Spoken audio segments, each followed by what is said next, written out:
Une faible réaction à la ruqya ne veut pas dire que je ne suis pas malade. Assalamu alaikum wa rahmatullahi ta'ala wa barakatuh, mes chers frères et sœurs.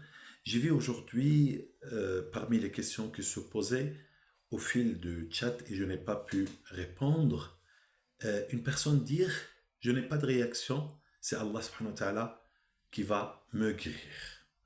Dans tous les cas, que tu as des réactions ou tu n'as pas de réactions, le seul guérisseur, c'est Allah subhanahu wa ta'ala.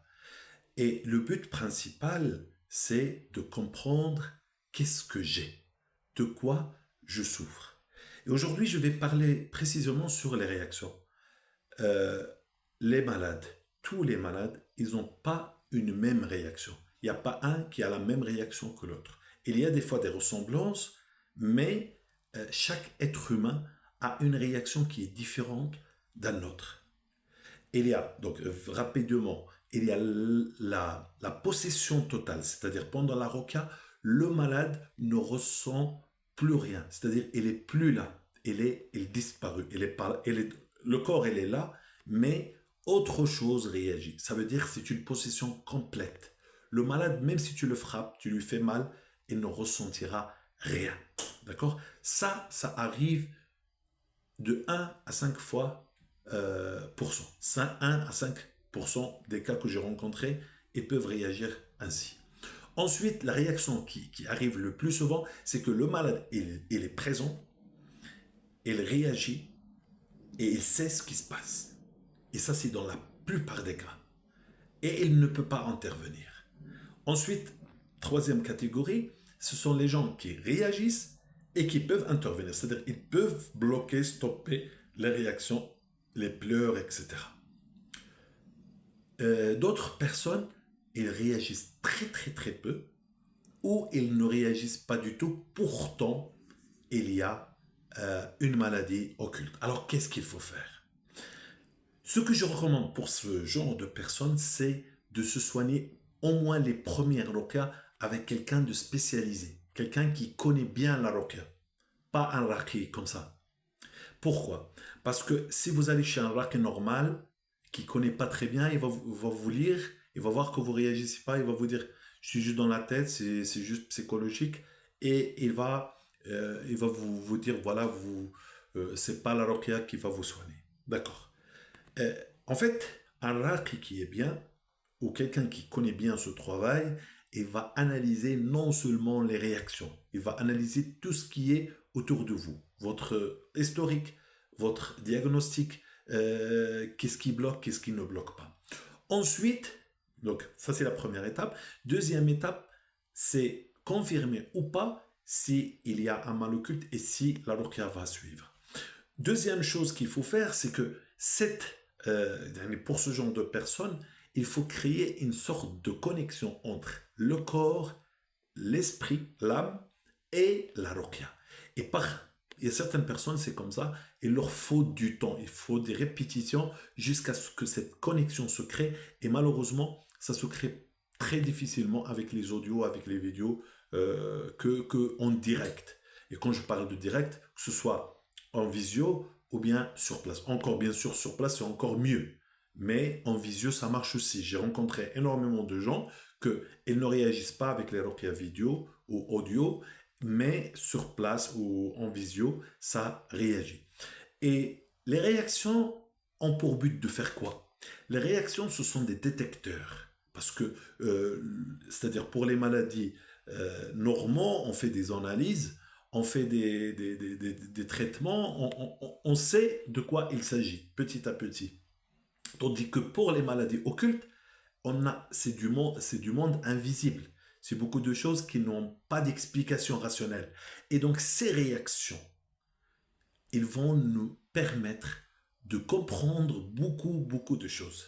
Par exemple, de comprendre est-ce qu'il s'agit de sorcellerie, est-ce qu'il s'agit du mauvais œil, est-ce qu'il s'agit d'un djinn, de quelque chose qui est hérité, etc.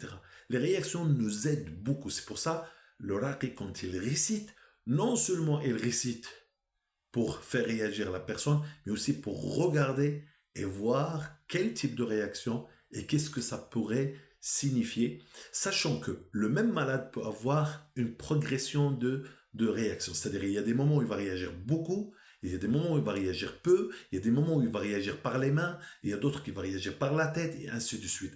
Et donc, il y a un processus qui se fasse, et subhanallah, ce qui est remarqué que à fil du temps, avec les réactions, en même temps, il y a une réaction dans la vie. Et c'est ça qui est étonnant, c'est ça qui est magnifique. C'est-à-dire, la personne réagit comme ça avec la ruqya. Par la suite, tu vas voir que sa vie, il y a des changements qui sont en train de se faire. Au début, ça se complique, ça devient encore pire. Et à la fin, au fur et à mesure du temps, le malade ressent qu'il y a un changement très positif qui commence de s'installer. Et ça, c'est extraordinaire. Et c'est pour cette raison, il est important, donc je reparle encore pour les gens que ça ne réagit pas, de créer cette connexion. C'est très important. Pourquoi la personne ne réagit pas?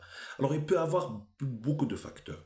Soit la personne n'était pas quelqu'un de très pratiquant ou qui n'a pas encore confiance à ce qui se récite, ou son pensée, il n'est pas là. C'est-à-dire, il écoute la ruqya, mais il veut juste, il reste sur, il veut juste la solution de son problème. Il n'a pas une certaine khushu', une dévotion à la parole d'Allah. Et c'est pour cette raison, des fois, c'est la répétition qui va le faire, qui va ouvrir un peu le cœur, parce que c'est un peu, nous, on est comme des portes. Les êtres humains, nous sommes comme des portes à clé. Donc, il faut trouver la bonne clé pour ouvrir le cœur, pour que cette lumière qui est la parole d'Allah et les du'as et tout ça s'installe. Une fois qu'ils s'installent, ils détecteront obligatoirement quelque chose, parce que la plupart, malheureusement, d'entre nous souffrent plus ou moins de quelque chose.